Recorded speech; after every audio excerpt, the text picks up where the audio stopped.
Welcome to Waterside Chat. Tom Sadler talks with guests who depend on healthy oceans and fisheries for their recreation and livelihoods. And now, let's get started.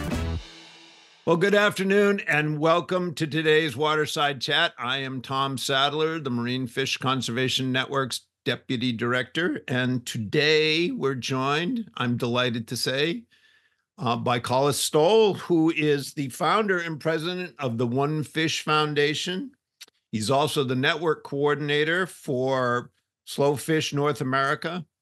He's an inveterate fly fisherman, as am I, and I'm sure that subject will come up in the course of our conversation. I'm excited to have him here, and we're going to talk, besides fly fishing, we're going to also talk about the work he's doing with the One Fish Foundation and Slow Food and Slow Fish. So, Colles, welcome. Glad to have you. Thanks, Tom. I'm glad to be here. Glad to talk about seafood with values and fly fishing, because both of them are coursing in my veins. There you go. Well, that's awesome. So, well, let's talk a little bit about you and your journey from New Orleans to the One Fish Foundation. Yeah, well, I grew up in New Orleans, about a block away from where 90% of the parades lined up. So it was a fantastical place to grow up as a kid.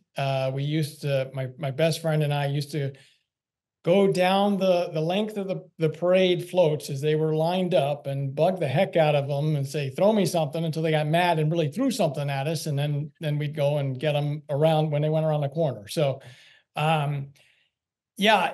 Growing up in New Orleans was a great experience. I went fishing with my dad a lot in the bayous, fishing for redfish and speckled trout, and flounder and green trout, which is actually largemouth bass in the brackish water. And then in our summers, we would go up to a log cabin in northern New Hampshire in the mountains. My dad could take his geology work with him, and we would fish for rainbow trout and bass there.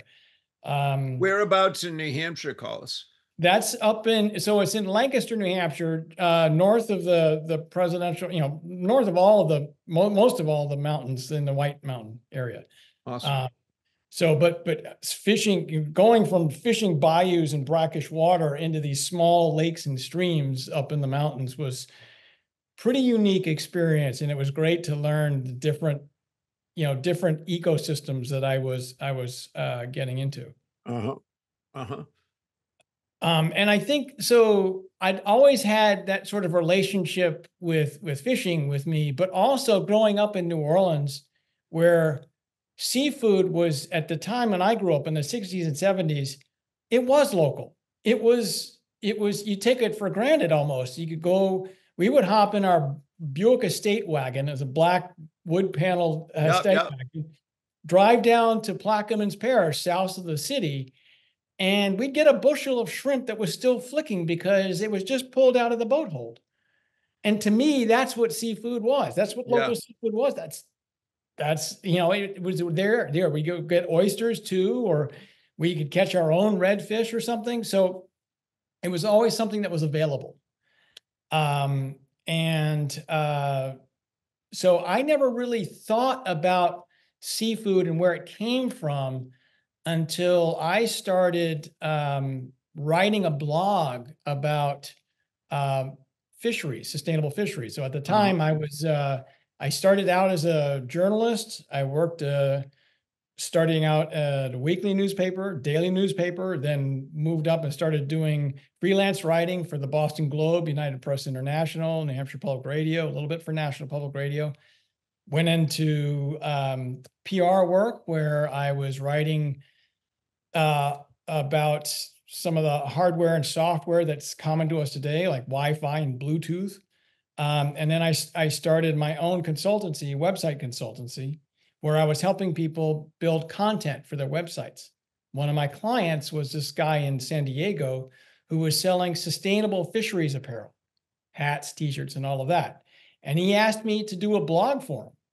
And I started writing about seafood, and I guess there was a seminal moment when I came across a statistic that 90% of the seafood that we eat in the United States is imported. So that kind of short-circuited my brain, because my brain wasn't even there. I sort of grew up at a time and a place where that wasn't even a thought. So I started digging into it. And the more I dug into it, the more I wrote about it. I had a couple of friends who said, I could almost see you doing that in a classroom, bringing that kind of conversation about why you should care about where your seafood comes from to a classroom. And that's how One Fish Foundation was born, as a sustainable seafood education nonprofit based here in Maine, Yarmouth, Maine, just north of Portland, to get students of all ages to start thinking about their relationship to seafood, whether they eat it or not. And so if I'm talking to an elementary class, I'll lug a lobster trap in and I'll say, do you think that lobsters actually stay in here every time they come in? And a lot of them will say, yeah. And I said, well, let me tell you something. They go in and out like it's a drive-through.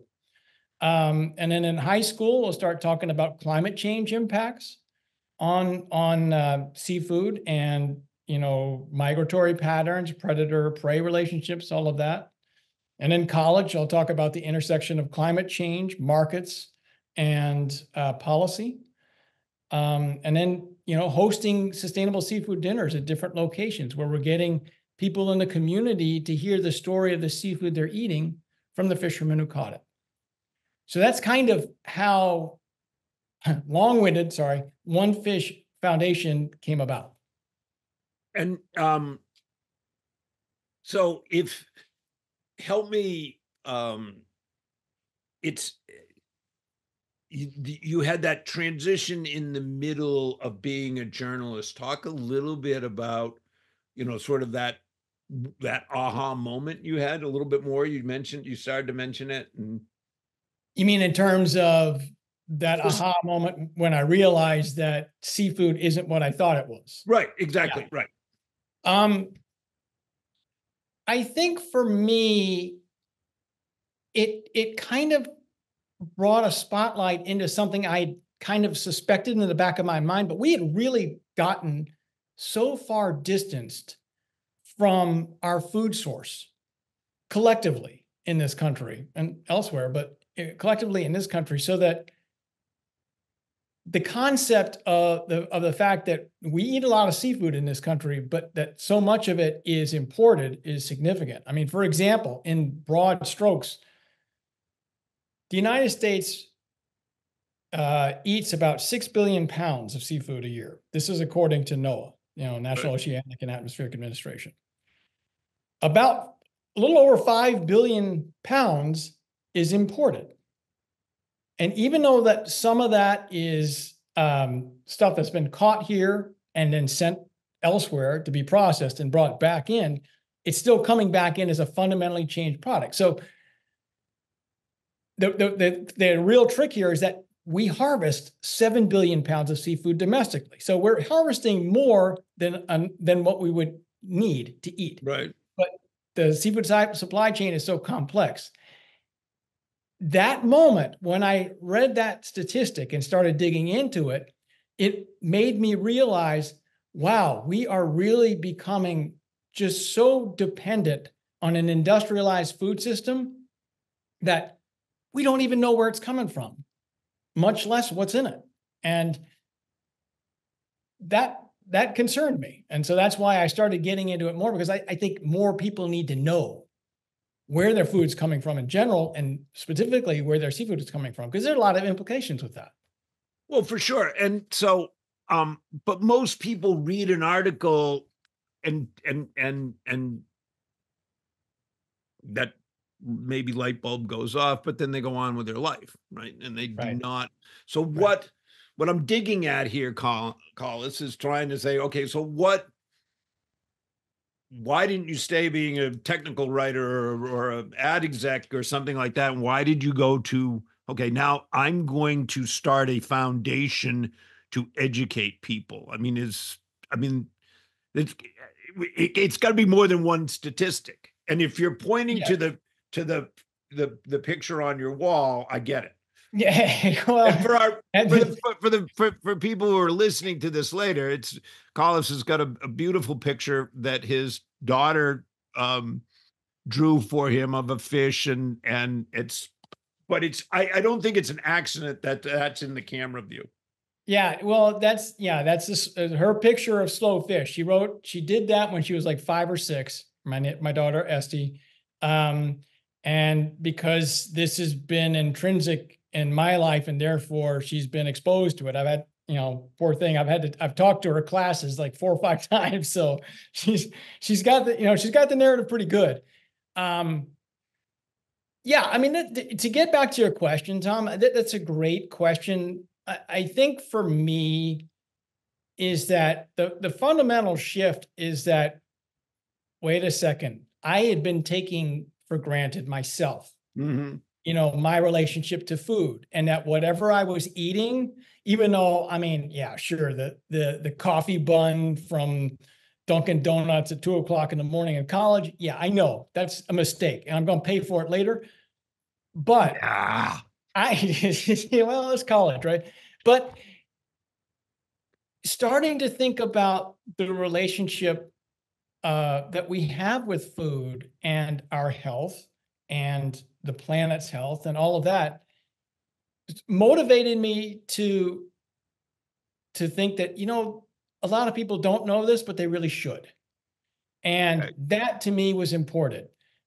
I mean, part of being a journalist is being a storyteller, right? Sure. That's kind of, coursing in my veins as well. But when it's something like this, which is sort of part of my upbringing, my heritage of growing up in one of the seafood capitals of the world in New Orleans, it really struck a chord with me that I think that, this is something that I feel compelled to do, to bring this conversation forward, and to do it in such a way that I can tailor this conversation to someone who's 6 or 16 or 60, so that I can reach a broader demographic. So, okay. So you now have got this foundation set up to do the education. You speak to classrooms, but you also mentioned the no fish dinners. Expand Yeah. on that for me a little bit. Okay. Yeah. So I launched One Fish Foundation in 2015, and the classroom stuff started working a lot locally here in Portland area. But I've also got a lot of chef friends, and part of that is because I'm a foodie, I guess. I love food. I like to cook. I like to talk about food.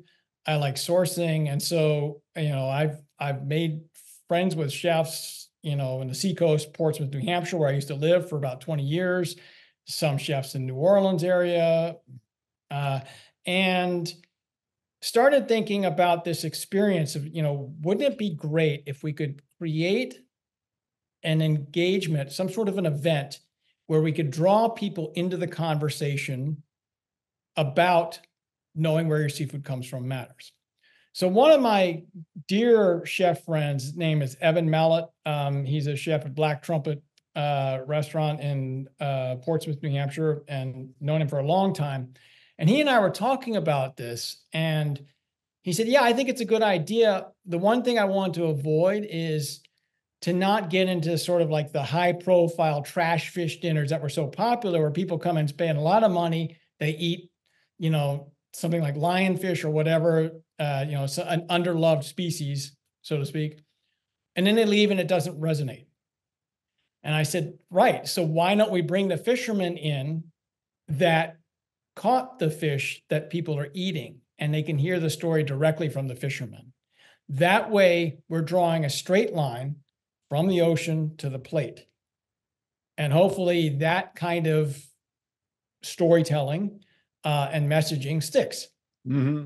And so we did a few of those in the New Hampshire area, and they were really popular. Sure. And people got a lot out of it because they were able to ask the fishermen, okay, so, in one instance, we were talking with Captain Tim Ryder of New England Fishmongers, and he had been doing some ground fishing, and they were able to talk to him about, jig fishing And the fact that there's very little bycatch in that, because you see what you're bringing up and you can release it if you need to. So that kind of engagement was really important, because it got people to understand, hey, it's not just me going to, a supermarket somewhere, getting frozen cocktail shrimp and just buying it and not noticing where it's coming from. The little print on the back of it says product of China, and understanding the implications of that. So give me sort of the typical, how does it work, right? So I get an invitation to go to a no-fish dinner. Yeah. How does that work? Okay, you tell sure. me. Tell me. All right, so sure. To start, paint the picture for me. Yeah. To start, so when we say no fish dinner, it's KNOW fish dinner, which means, obviously we're playing with the homonym there, but we want people to know where their seafood's coming from. And so what we do is we set up an invitation. We just actually hosted one of these in San Francisco at 25 Lusk, which is a restaurant that Chef Matthew Dolan runs. He's a good friend. He's actually participated in a seafood throwdown that we hosted at Slowfish 2018 in San Francisco. So he hosted it.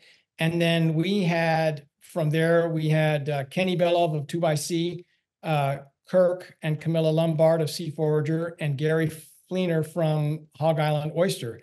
These were all people who were part of the seafood production process, whether they were the fishmongers that got them directly from fishermen, or the oyster harvester. And they came together. People came to the restaurant. They were able to listen to the story of the seafood as it came out. So, for example, they were greeted with an oyster amuse-bouche, and then they heard from Gary Fleener about the oysters and where they came from.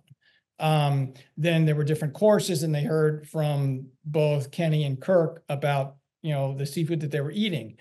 And people had the opportunity to engage in conversation with them.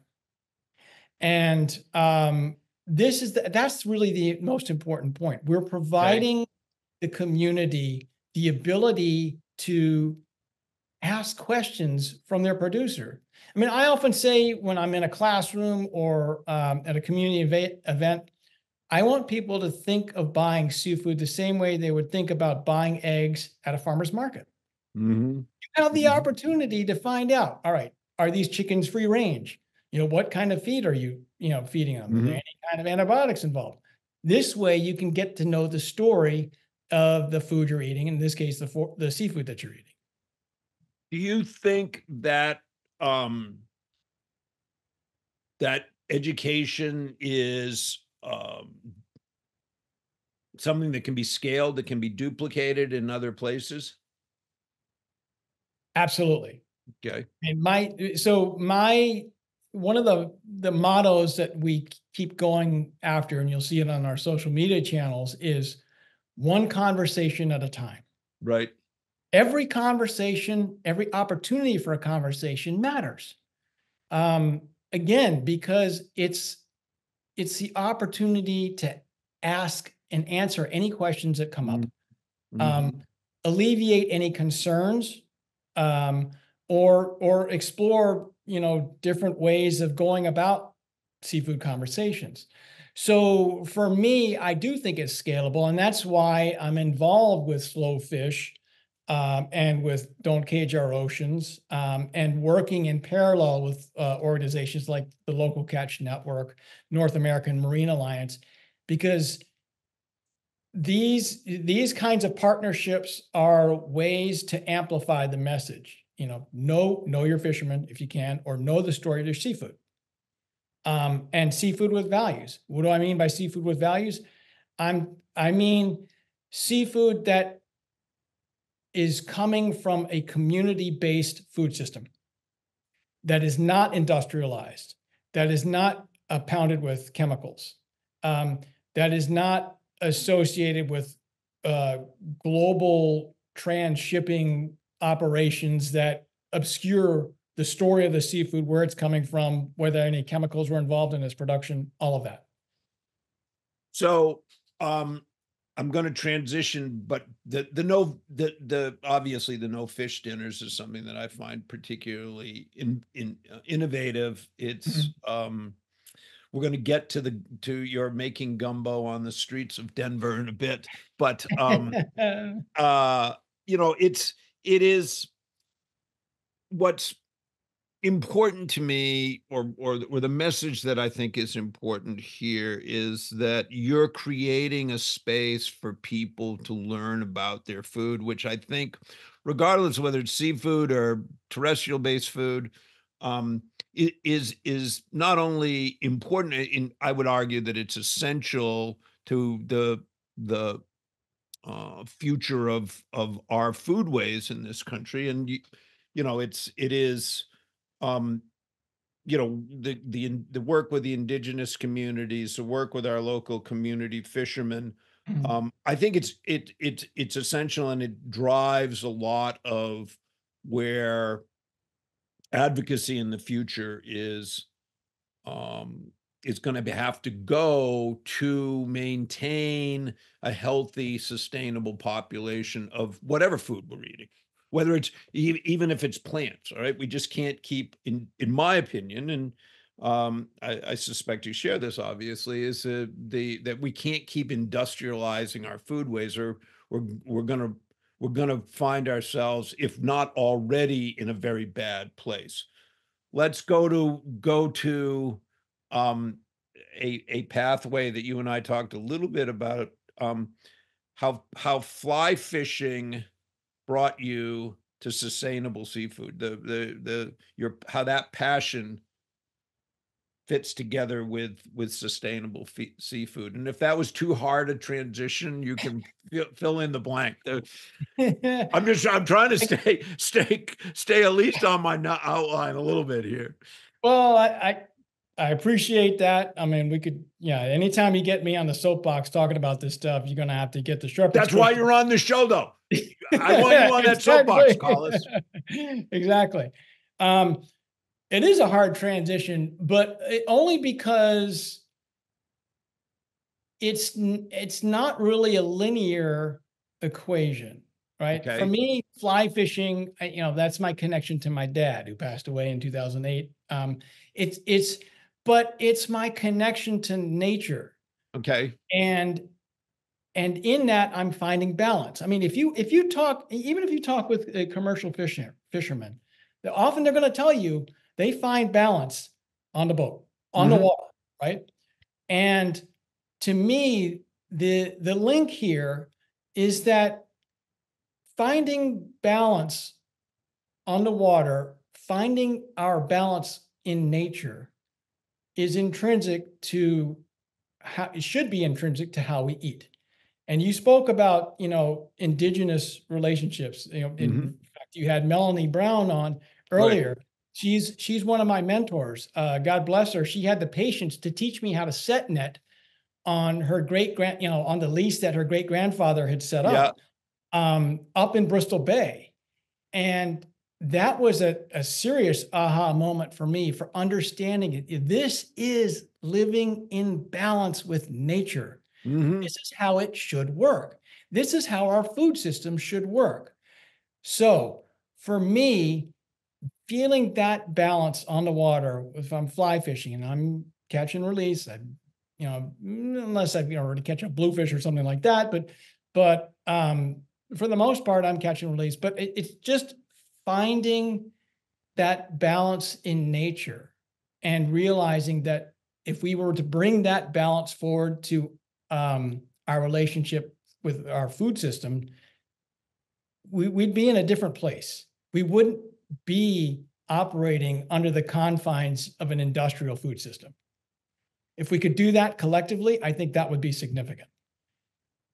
Well, obviously, as a fellow fly fisherman, I understand exactly what you mean, but for those who don't fly fish, I mean,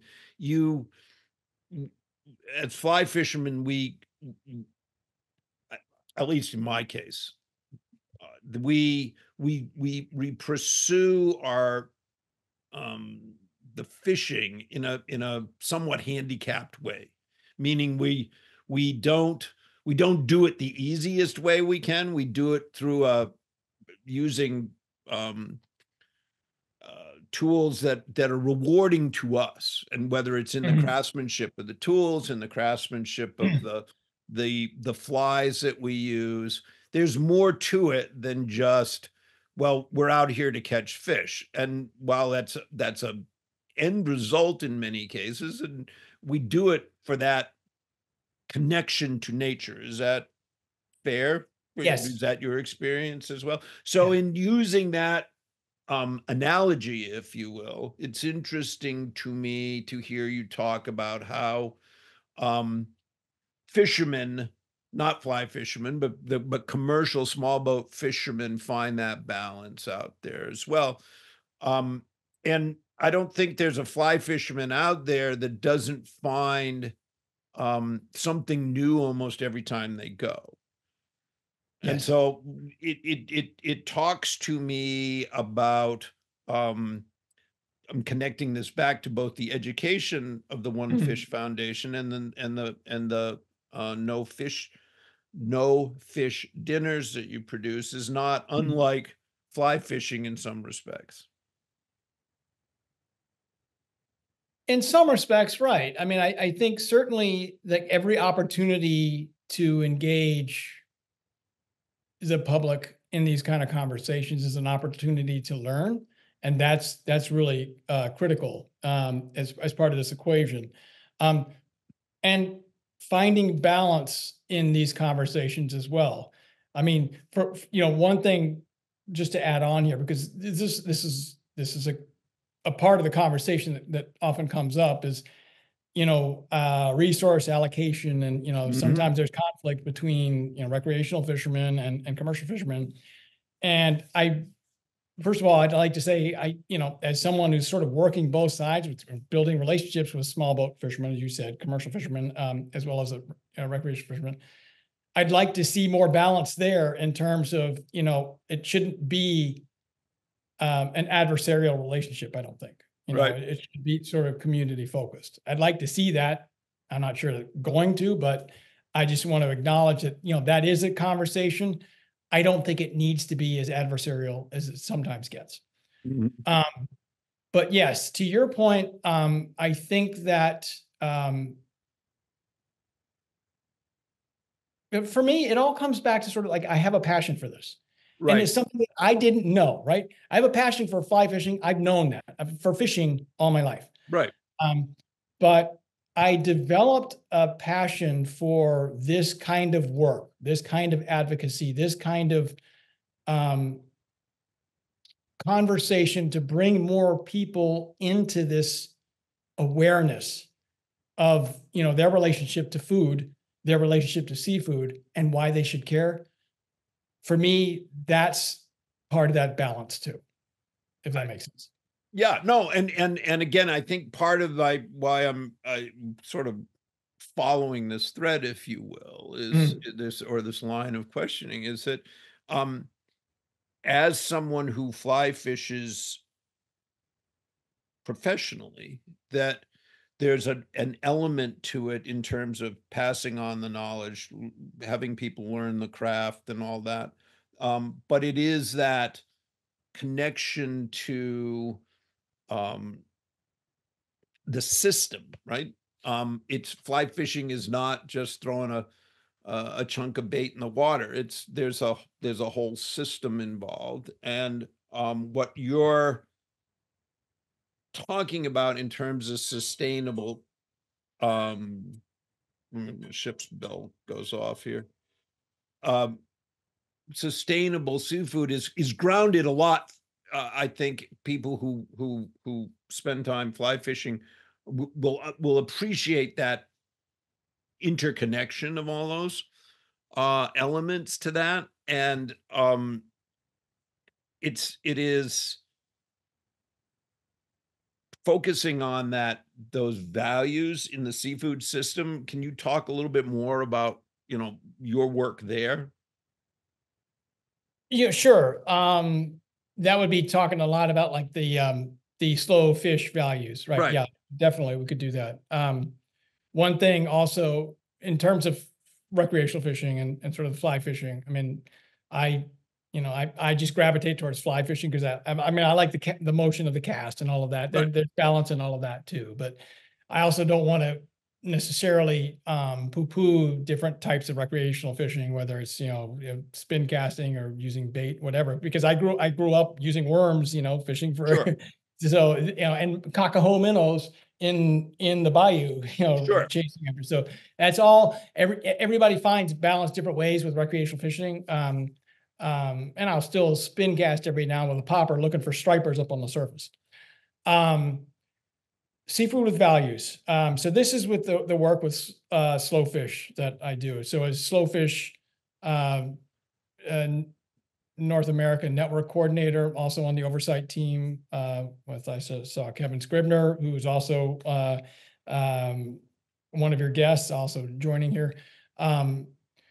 We're trying to frame the conversation about our relationship to seafood around a shared set of values.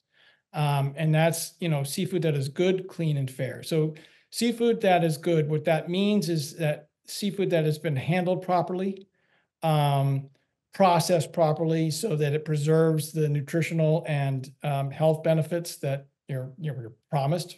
But it's also, been handled respectfully and honored as part of it. I mean, you want someone who really cares about the craft. Right. Clean, coming from a well-managed fishery. So for example, one of the things that I talk about in my classrooms is that, there are definitely faults with the system that we have here, that focus on consolidation and stuff like that. But the United States has some of the best managed fisheries in the world. Right. And that is something that's important. So coming from a well-managed fishery is really, really important because that can help with bringing the seafood into that sphere of sustainability. And fair. I love being able to talk about this particular value in a classroom with middle schoolers. Like, okay, how many of you have seen Deadliest Catch, for example? The fishing show Right. up in Bristol Bay, and no, it's a very dangerous occupation. Well, commercial fishing is one of the most dangerous occupations. So therefore, commercial fishermen deserve to be paid a fair price. Mm-hmm. Again, this goes back to that sort of relationship with your producer at a farmer's market. You buy organic eggs from a farmer, they charge $6. Well, if that's important to you, you pay that, and knowing that you're paying a fair price for that. Right. And that's important. I mean, that's one of the things that comes up a lot is I think, at least in my work, that a lot of the seafood purchasing decision tree that happens in the United States is based on habit and price.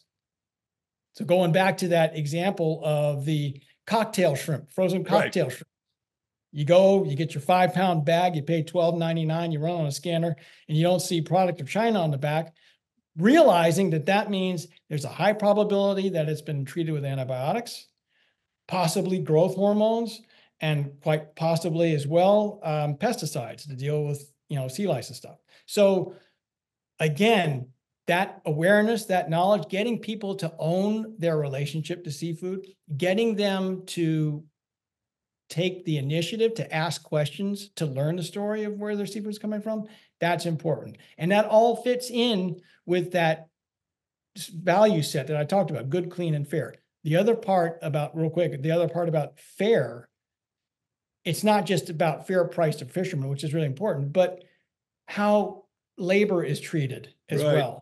People on the boat. I mean, you've seen stories of slave trade coming out of Southeast Asia flagged ships. Well, that's a problem. And so that all factors into the sustainability seafood with values prism. Oh, for sure. And we're seeing an increased awareness of the impact of work on people's lives, right? I mean, it is there are health issues, there are physical health issues, there are mental health issues that are now coming to light. I think they've always been there. We're just talking about it, and some of that is because of the good work that you're doing. Talk a little bit about the community outreach you do, and also you mentioned the culinary community. That's an area that you and I talked about a couple of years ago, and I'm interested in thinking through, or you're getting your thoughts on, how do we get more chefs doing what Evan's doing, what some of these other chefs are doing, that we know, and how do we support them to do that work, to do. Where I'm coming to is, you've created this opportunity for people, and you showed Denver your skill at gumbo making, if not with a knife, if not your skill with a knife. And but it's important, and I'm trying to think through how we can be more supportive of work that is being done in that area to continue that conversation, but more importantly, to impact behavior. And I see the chefs as a lot like fishing guides, right? Is there, and you're creating those opportunities for them with the no fish dinners, and but how do we do more of that? How do you think we can do more of that? That's a great question. And I want to get back to remind me to get back to the Denver thing, because this is a great story, but I know. But anyway, so chefs, I agree with you. Chefs are a critical role in this whole equation. They are effectively another retail point of sale for seafood. Right.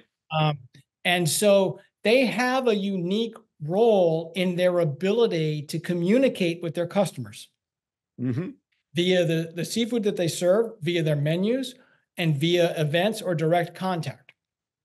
So with Slow Fish, in the past year and a half, we've set up a program called the Rising Tide, where we've been working to bring slow fish values, content, and messaging to slow food communities across the country. And we're talking over 50,000 people that are directly connected to these communities. And so we're bringing these projects to different locations. In 2023, we hosted 10 events in 6 geographies, interfacing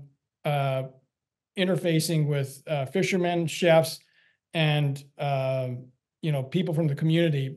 Over 750 total, 750 people that we've interacted with. Great engagement. A couple of the events that we did were chefs camps. The idea with the chefs camp is to get a bunch of community chefs together with local fishermen to talk about building direct relationships between the fishermen and the chefs. Some of the challenges that fishermen face, some of the challenges that chefs face, and what they want to see coming in the door, and fishermen can talk about what they can get to them. Building those kinds of relationships is essential because often, and again, we're getting back to the discussion of the industrialization of the food system. Right. A lot of chefs, they're sort of boxed into relationships with Cisco and these big operations. So they have no visibility into where their seafood is coming from. They just order what they want and they get it. The problem is they don't have the story of the seafood. They might get some degree of consistency, but they don't get that, satisfaction or that sort of values-based understanding of where their seafood is coming from.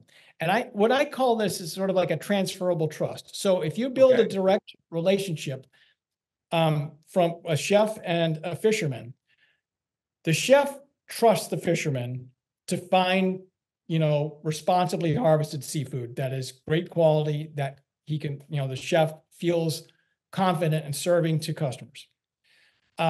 When the chef serves that seafood to customers, customers build a trust with the chef that they're getting seafood that is responsibly harvested and seafood with values.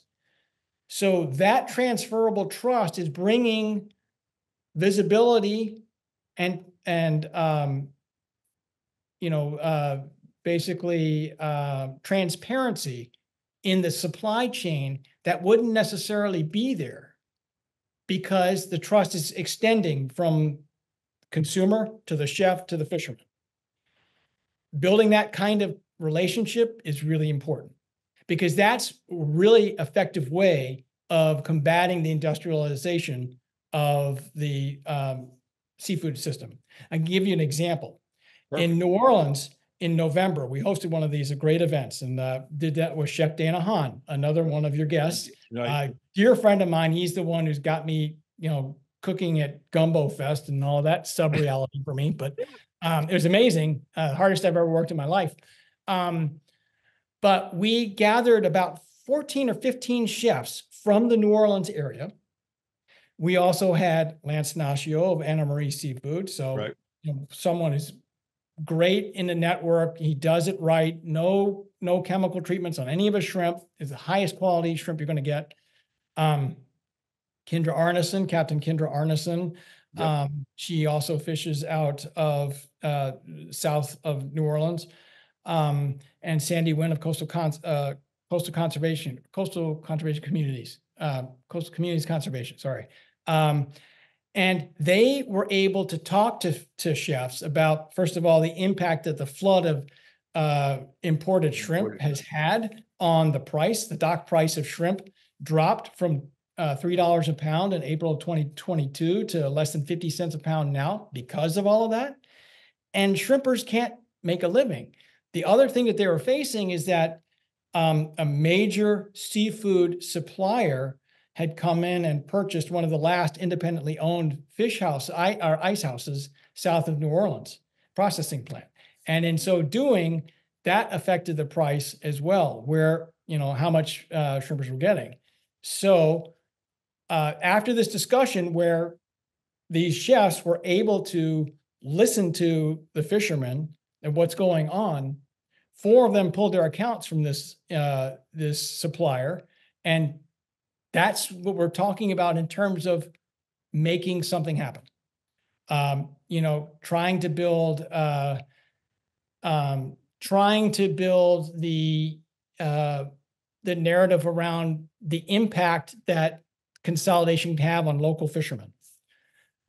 So anyway, that's an example of it. And we're going to do more of these chefs camps, because in other locations, we've got interest in doing it in the Bay Area, in Vancouver and other places. Any opportunity, again, one conversation at a time, any opportunity that we can get chefs and fishermen together to start talking about direct supply chains and ways that we can work around the, sometimes rigid infrastructure imposed by industrial distribution systems, that's great.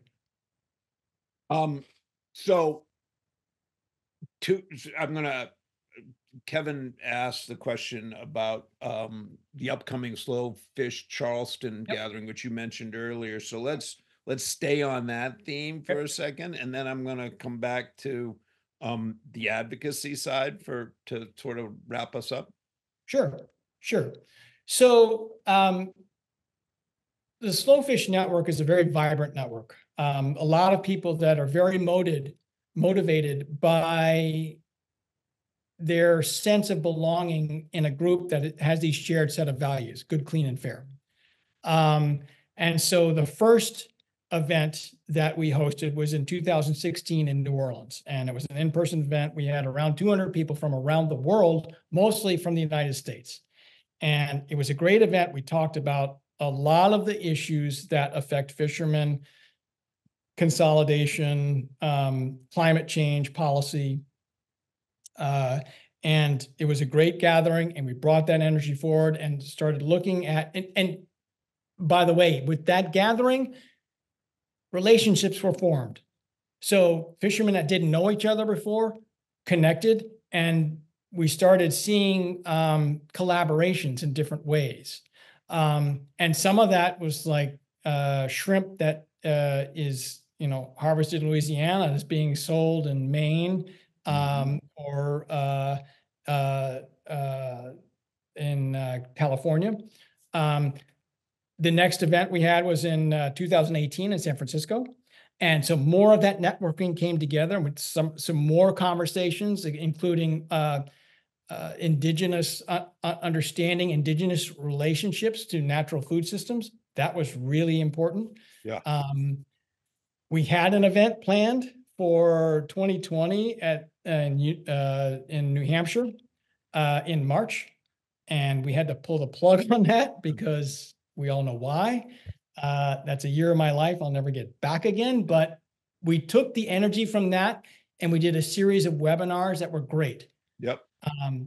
Talking about young fishermen, talking about salmon, wild salmon, talking about supply chains, all of that. And those were great conversations that were well attended. We did a virtual gathering in 2021, and now we are planning the event, the next in-person event, the first in-person event in 6 years since San Francisco. That will be happening from November 1st through November 3rd in Charleston. We have a great relationship with Slow Food Charleston. We developed that with an event, a Rising Tide event we did last year in March, where we were at the Wine and Food Festival. So we're going to be bringing in fishermen, fishmongers, wholesalers, retailers, chefs, educators, researchers, and advocates from all across the continent and beyond to talk about the values, what we've achieved in the past year or in the past couple of years since our last gathering, and where we're heading. And we'll talk about things like zero waste in the seafood supply chain, involving indigenous perspectives in policymaking around fisheries, the Farm Bill and how we can get seafood issues plugged into the Farm Bill so that there's more funding via USDA to support community seafood systems, climate impacts on fisheries, and all of these, and aquaculture. Aquaculture is going to be a huge one. Right. A lot of the work that I do with Don't Cage Our Oceans and bringing more chefs into the conversation about what's at stake with industrial offshore finfish aquaculture, that's important. So that's what the gathering is going to be like. We invite everyone to come. And our goal is going to be to elevate the conversations that help us support community-based seafood systems and seafood with values. All right. Well, we'll put the information for that in the show notes, and then obviously the network will share the information out to our folks. I want to wrap up with talking a little bit about creating advocates. Right? We've educated people. We've identified the challenges. You've done a terrific job of articulating the values of good, clean, and fair. In this world that we live in the United States today, there's always an opportunity to influence decision makers. Sometimes it can be frustrating, but I think you have a unique value proposition, if you will. People like to eat, and people like, there's a reason why there's a food network. There's a reason why there's a house and garden network, but so shelter and food are essentials, right? And so how do you feel, or what would you suggest, or what are your thoughts on how we build advocates, the who, the what, where, all of that? What's sort of, how can we create more Colles Stowells in the world? You're just trying to short circuit my brain by saying it that way. All right. Well, you don't want to create more of me, so I can tell Well, you that. no.